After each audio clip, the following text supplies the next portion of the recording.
Jill Firestone, and who is an actress and a stand-up comedian and also a writer.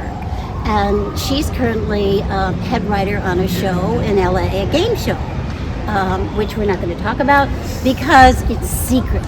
But what I want to ask her about is, how did you, when you got started, were you, did you start in stand-up and out of that you got acting jobs, or how did that all start? Yeah, I started doing sketch comedy with my friend. We wrote a play together and we were touring around.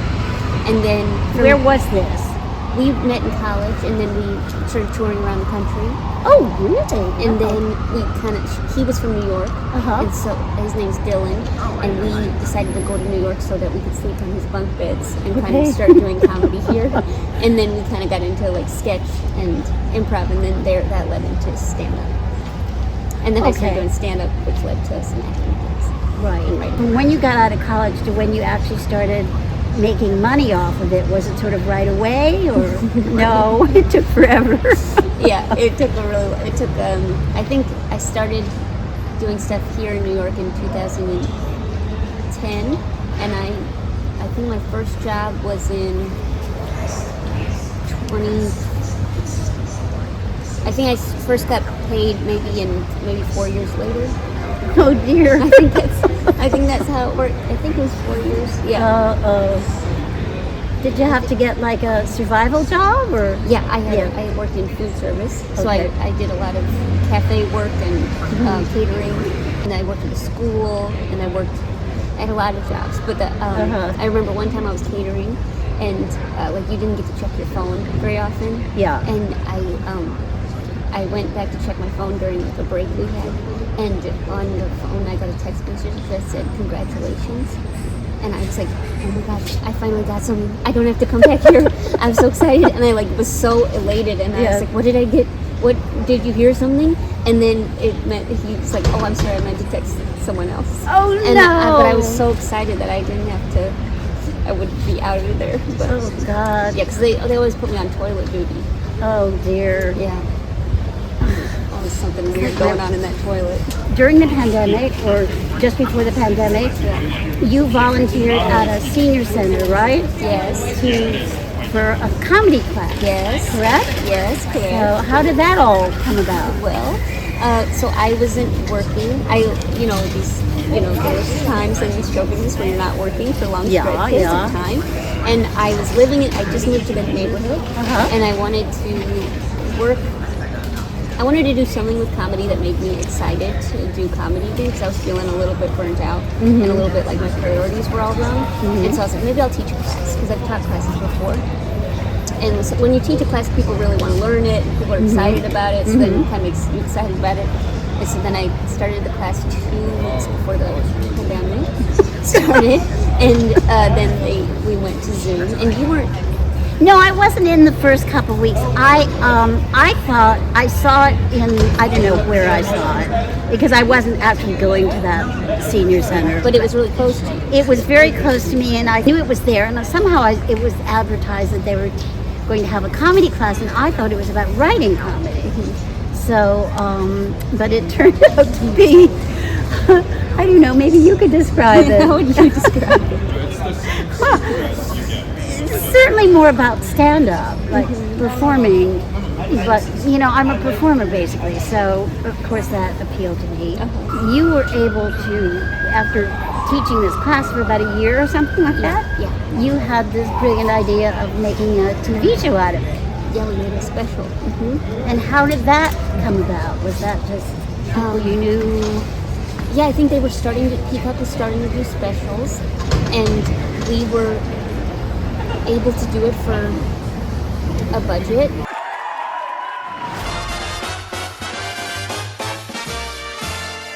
Getting back out there after a really terrible time, that we're focused on finding happiness or making other people happy, which was inspiring. But then, I think it's a very funny group, and so I think that it's like the personalities of the group really made it what it is. I think also the group, some very unusual members Yeah. The group is like, I feel like it's kind of, like the group's been together for like 4+ years now. Wow. Right? But it's like a core group of like 20. Uh-huh. It does feel like people are taking bigger risks and people are like trying. It just seems like there's like more people are more invested in each other, and people are more invested in their jokes. So I think it hits hard. Well, one of the things that surprised me was that the general public would be interested in seeing older people, comedians. And we were actually, that show was not only on Peacock, but it was nominated for a cable Critics' Choice Award, right? Yeah. So, I mean, that's amazing. But people really liked it. But I think it's because I think it's, I guess it's like you don't see like a group of 16 older people doing it, but also like the individual personalities were very funny. Well, Bill, who took all his clothes off and he had little pasties on his nipples. And you were fantastic in it. Oh, thank you. Richard was fantastic in it. Yeah, he was really funny. Yeah. My mother was a saint. I think it's a funny group, you know. But a lot of variety. Yes. And none of there was one other actor, actually a couple, besides my husband and myself, and that's Orlando and Rebecca. And there are also a couple of older people that are doing stand-up. I mean, seriously. And you're one of them. Okay. Now I am one of them. Now I've gone back to, oh God. But it is like, I think it does help, like. Yes, it does. It helps to know, because it's such a community-based art form, that it does help to have like somebody going to the open mic with you. Oh, absolutely. I think actors should all do stand-up, whether they want to pursue it seriously or not. Because stand-ups are very self-reliant. Well, there's a huge networking factor. But it means that you aren't just sitting there waiting for the phone to ring to get an audition for your agent. They're tough, you know, and they're usually smart. Stand-ups or actors? Stand-ups. Okay, yeah, okay. Stand-ups are smart. Yeah. Actors, not so much. I mean, their talents maybe they're not necessarily stupid, but they're, I don't know what to call instinctive or something. But stand-ups have to be sharp. You know, they have to keep moving it along, and plus they have to get the job. And another thing, you know, with actors, they tell us, you know, you're not supposed to like ask anybody for a job. You're not supposed to speak to the producers. You're not supposed to try to ingratiate yourself with the star. I mean, this is all, I mean, people do it, but it's like frowned on. Whereas, you know, stand-ups, I mean, you go right to the owner of the club and ask for your money, you know? Yeah. I mean, they're much more self-reliant. In a way, they're more grown up, I think. It's interesting because I feel like the stereotype of a stand-up is like a man-child, but I think that they might be emotionally immature, but the thing is, they get themselves to the gig, even if it's not here. Maybe it's in Iowa. You do have to be very self-reliant, and you deal with stuff. Whereas actors, they can be, especially successful actors, can be like everybody does everything for them. I mean, I remember reading once about the Beatles, that they had never bought their own train tickets, and they never learned how to do it. Yeah. I mean, I hope Paul McCartney's gotten a little better, but who knows? Yeah. So it's a good thing. It's a good thing to have both, actually. I mean, a lot of actors are afraid to do stand-up. And speaking of that, so tell us. So then you wrote a film. You wrote Singles Retreat. Yes. Which I was in, and my husband, and here we are. Aren't you excited? Could be worse. Linda Nelson. Dick.